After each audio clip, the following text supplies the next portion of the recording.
누구나 한 번쯤은 경치 좋은 곳에 누워 아무 일도 하지 않는 자신의 삶을 꿈꿔본 적이 있을 것이다. 아무 일도 하지 않는다, 노동하지 않는다. 이러한 상상에는 즉 우리는 대부분 이 일, 노동에 대한 부정적 생각이 깔려 있다. 하지만 중요한 얘기는 뒤에 있죠. 역사 속에서 인간은 노동을 통해 개인과 사회를 발전시켜 왔고 그러한 점에서 노동은 나름대로 가치를 지닌다고 볼 수가 있다.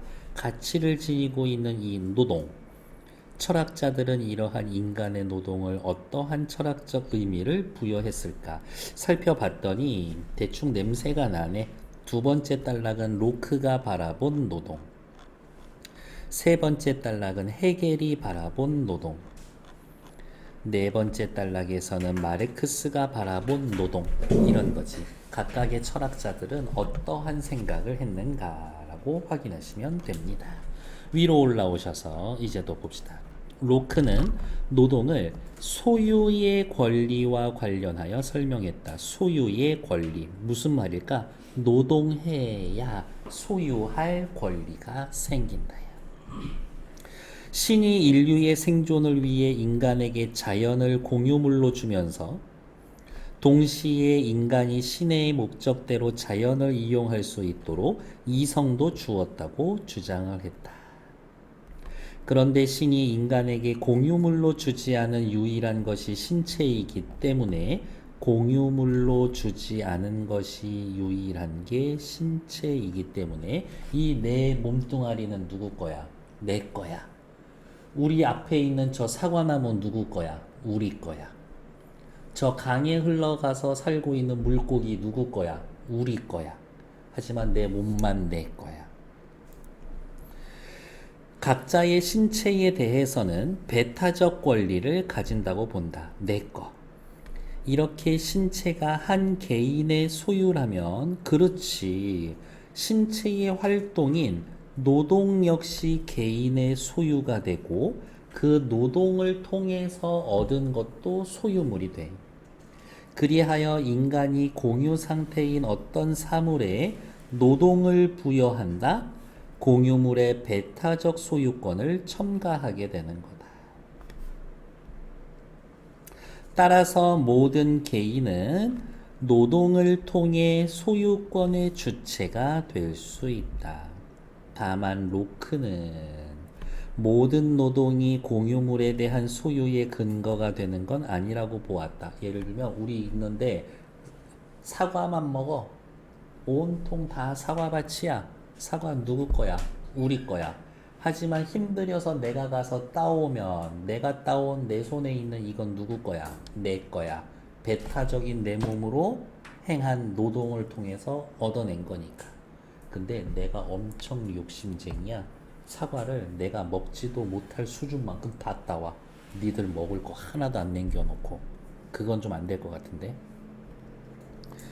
어디가 있냐? 노동은 신체를 사용하는 것이 아니라 요 조건이 있네요. 삶과 편의에 최대한 도움이 되도록 자연을 이용하는 것을 의미하기 때문에 저는 요즘에 이러한 말에다가 잘 밑줄 그을 거예요. 삶과 편의에 최대한 도움이 되도록 자연을 의미하는 것을 이용하는 것을 의미하기 때문이다. 어떤 개인이 신체를 사용하여 공유물을 인류의 삶에 손해가 되도록 만든다면 그럴 일 없겠지만 내가 사과 따다가 그걸로 사람 죽이는 폭탄을 만들었어. 그것은 노동에 해당되지 않기 때문에 소유권을 인정받을 수 없다라고 주장했다. 물론 이 지문에만 이렇게 나오지 나머지 또 뒤에 무슨 조건이 붙냐면은 그게 썩어서 없어질 때까지 모아놓으면 안 돼. 이런 내가 가져오고 남은 그것들이 니들이 먹기에 충분할 만큼 남겨놔야 돼. 그러한 사실은 조건이 있어요. 여기에다가 왜 노란색에다가 써놨냐면 이게 일종의 전제 조건에 해당하거든요. 이렇게. 최근 들어서 전제 조건, 배경 이런 애들은 중요하다. 이랬다라는 전제 조건, 배경 중요하니까 잘 봐두라. 다음 한편 헤겔은 노동을 사적 소유권의 근거를 넘어서 무슨 말 하는지는 모르겠지만 주체와 객체가 통일되어 가는 과정이고, 노동을 하는 동안 인간이 자기의식과 자기 정체성을 확보하게 되는 계기가 된다라고 주장을 했다. 인간은 동물과 달리 자연을 그대로 받아들이지 않고 노동을 통해 자신에게 맞게 바꿔서 필요한 물품과 적절한 생활 환경을 마련해서 생명을 보존한다. 그렇지. 곰은 그냥 지나가는 연어들 따기 때려서 잡아서 그냥 먹어. 우리는 잡아다가 구워도 먹고 회도 쳐서 먹고 훈제해서도 먹고 그렇지. 이때 자립성을 지닌 객체는 주체의 노동에 저항하기 마련인데, 그렇지 않겠어요? 우리가 사냥을 하고 낚시를 한다라고 합시다. 그럼 그 사슴과 생선은 우리에게 저항하지.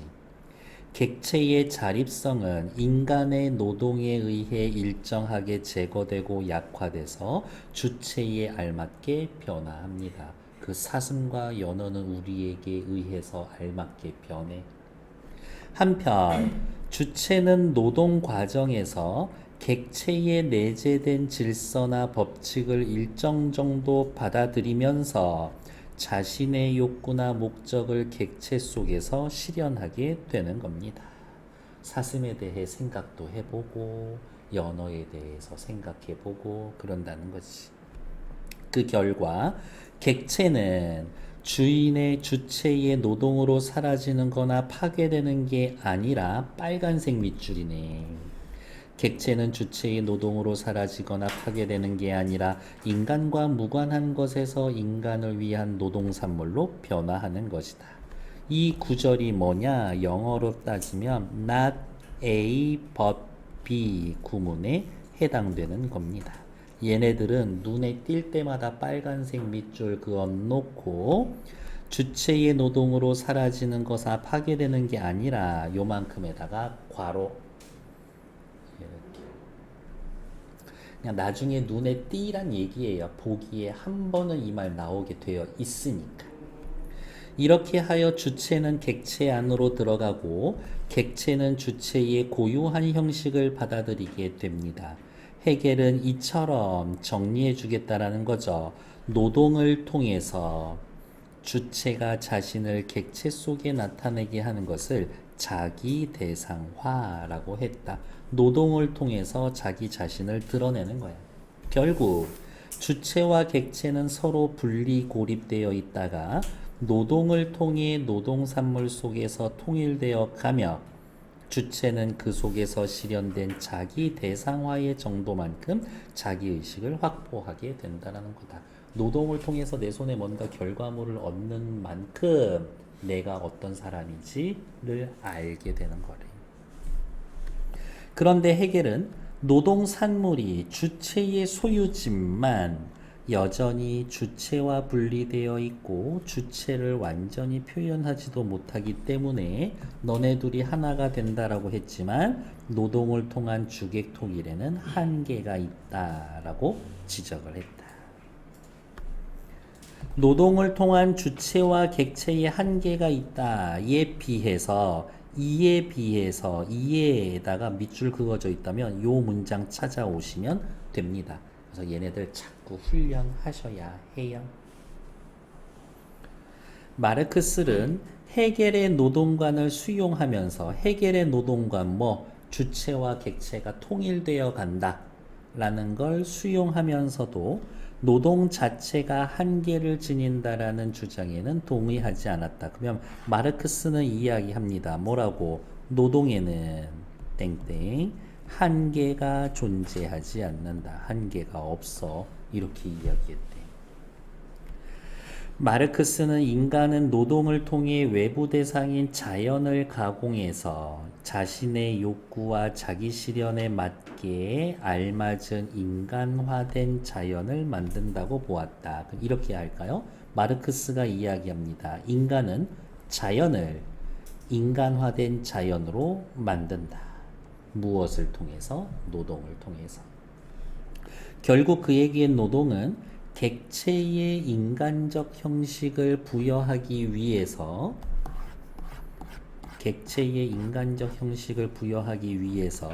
자연적 소재의 형식을 부정함으로써 주체의 주관적 욕구나 목적을 대상으로 객관화하는 겁니다.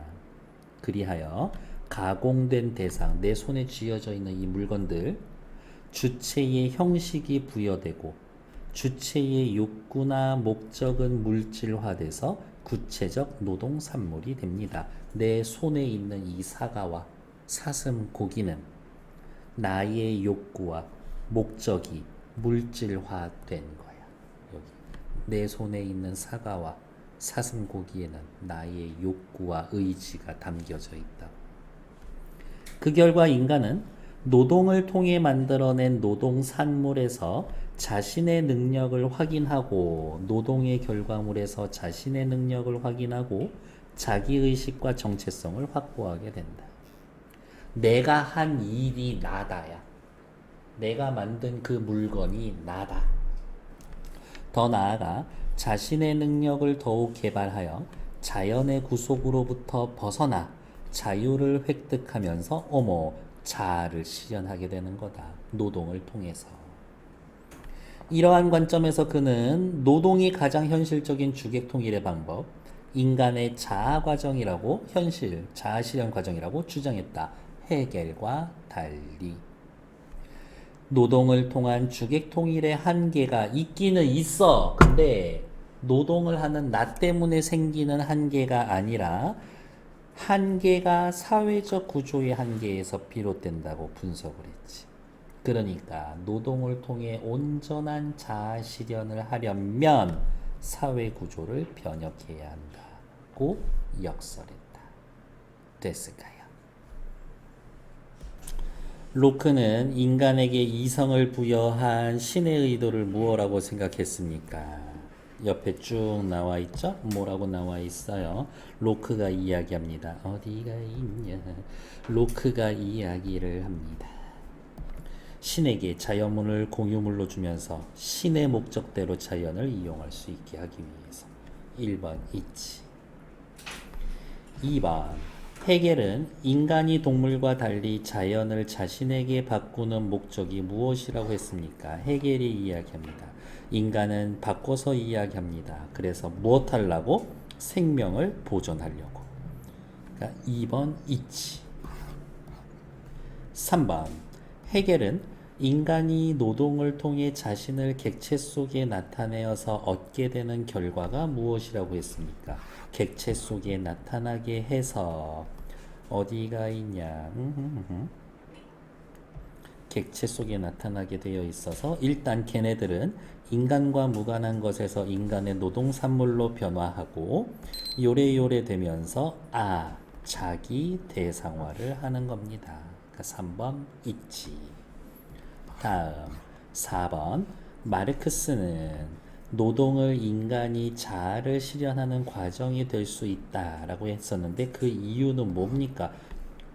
전부 다지 쭉쭉쭉쭉 이야기하면서 노동을 통해 특히 자신의 능력을 확인하고 자기의식과 정체성을 확보할 수 있기 때문에. 그러니까 4번 맞는 얘기.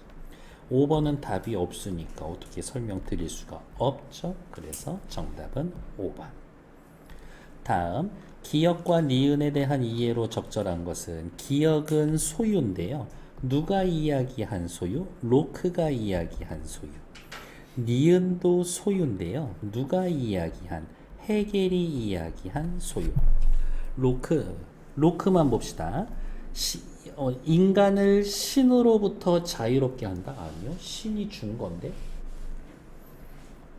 인간의 노동을 성립 기반으로 하고 있습니다. 그렇지. 노동을 해야 소유할 수가 있지.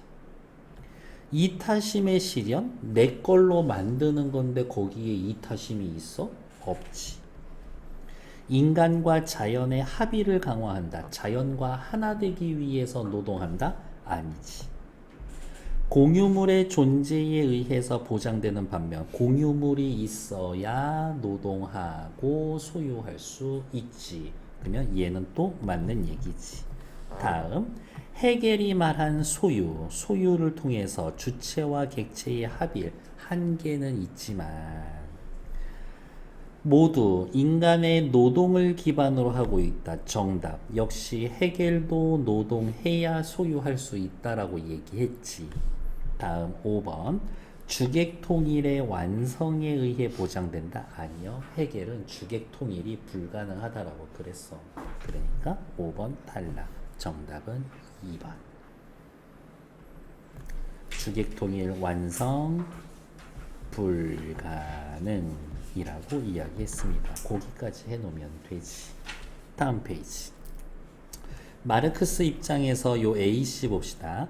캐릭터 아티스트를 꿈꾸는 A는 관련 공부를 위해 미국으로 건너가 예술학교에서 공부를 마치고 B에 입사했어. 몇몇 캐릭터만 반복적으로 그려야 하는 현실의 염증을 느끼고 재미없는 노동이죠. 캐릭터 아티스트로 더 성장할 수 없다는 생각이 들어서 C로 옮겼지. 다양한 종류의 캐릭터를 마음껏 변형해 그리고 여러 동물 관찰하고 독창적인 캐릭터를 창조했습니다. 마르크스 입장에서는 딱 요거 보게 되면 흐뭇해 하면서 주객일체 되었군 이라고 얘기해 줄 거다. 첫 번째, 마르크스가 이야기합니다. 당신은 노동을 통해 자신의 욕구를 객체에서 실현하려고 노력했군요. 괜찮지? 노동을 통해 자신의 형식을 부여한 노동물을 만드는데 관심이 있었겠군. 맞겠지? 단순히 시키는 대로 반복적으로 그리는 거 별로 안 좋아했으니까. 제한된 캐릭터를 그리는 노동의 염증을 느꼈어. 왜? 이건 내가 만든 게 아니야. 이건 내가 아니지. 자기의식 확보에 대한 갈증 때문에. 그렇죠.